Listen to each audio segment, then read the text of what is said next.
আমেরিকার প্রেসিডেন্ট পদে তিনি 4 বছর ছিলেন।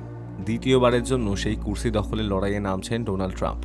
প্রাথমিকভাবে পরপর ধাপ পেরিয়েও চলেছেন অবলীলায়। সম্প্রতি তিনি আরও একটি গুরুত্বপূর্ণ জয় পেয়েছেন। দক্ষিণ ক্যারোলিনার রিপাবলিক প্রেসিডেন্টের প্রাথমিক পর্যায়ে জয়ী হয়েছেন তিনি। তার প্রতিপক্ষ ছিলেন নিকি হ্যালি। নিকি দক্ষিণ ক্যারোলিনারই বাসিন্দা, সেখানকার প্রাক্তন গভর্নরও বটে। সেদিক থেকে দক্ষিণ ক্যারোলিনাকে নিকির ঘরের মাঠ বলা যায়। প্রতিপক্ষের সেই ঘরের মাঠেও জয় পেয়েছেন ট্রাম্প।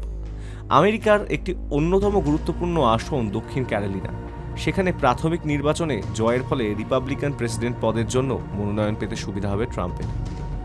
বিশেষজ্ঞরা বলছেন, হোয়াইট হাউস দখলের লড়াইয়ে বাইডেনের সঙ্গে সরাসরি প্রতিদ্বন্দ্বিতায় নামার ক্ষেত্রেও এই জয় অনেকটা এগিয়ে দিল প্রাক্তন প্রেসিডেন্টকে। দক্ষিণ ক্যারোলিনায় ট্রাম্পের বিরুদ্ধে নিকির মূল অস্ত্র ছিল অতীত পরিসংখ্যান।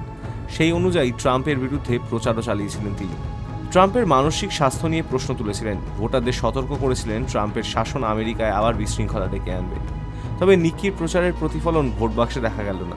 নিকিকে কত ভোটে ট্রাম্প হারিয়েছেন এখনও সেই সংক্রান্ত স্পষ্ট পরিসংখ্যান প্রকাশ্যে আসেনি। স্থানীয় সংবাদ মাধ্যম সূত্রে খবর, ট্রাম্প এবং নিকির প্রাপ্ত ভোটের ব্যবধান অনেক। এর আগে নিউ হ্যাম্পশায়ারের প্রাথমিক নির্বাচনেও ট্রাম্প বড় ব্যবধানে জয় পেয়েছিলেন। দক্ষিণ ক্যারোলিনার জনপ্রিয় গভর্নর ছিলেন নিকি। 2011 থেকে 2017 সাল পর্যন্ত তিনি ওই পদে ছিলেন। ওই কেন্দ্রের প্রাথমিক পর্যায়ের নির্বাচনে তিনিই ছিলেন ফেভারিট।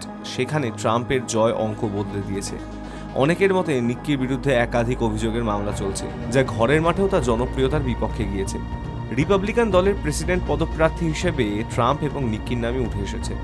একের পর এক প্রাথমিক নির্বাচনে নিকিকে যেভাবে পেছনে ফেলে এগিয়ে যাচ্ছেন 77 বছরের প্রাক্তন প্রেসিডেন্ট, তাতে কুর্সির লড়াইয়ে আবার বাইডেন বনাম ট্রাম্পের দ্বৈরথ দেখা যেতে পারে বলে মত বিশেষজ্ঞদের অনেকেরই। চলতি বছরের শেষে আমেরিকায় প্রেসিডেন্ট নির্বাচন অনুষ্ঠিত হবে। Hi news network.